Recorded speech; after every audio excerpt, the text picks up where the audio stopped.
इरिज star TV के मुअज़्ज़ज़ नाज़रीन में शकील अहमद आप तमाम देखने और सुनने वालों को मेरा सलाम। नाज़रीन, अफसोसनाक खबर, कोटली बाईपास रोड पर निजी गर्ल्स हॉस्टल की 2 तुलबात हादसे का शिकार। तुलबात अपने हॉस्टल की जानब जा रही थी, एक तेज़ रफ्तार मोटरसाइकिल ने इनको टक्कर मार दी।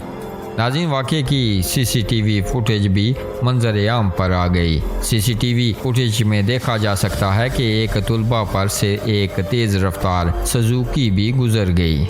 शहरियों ने शदीद ज़ख्मी हालत में DHQ अस्पताल में मुंतकिल कर दिया।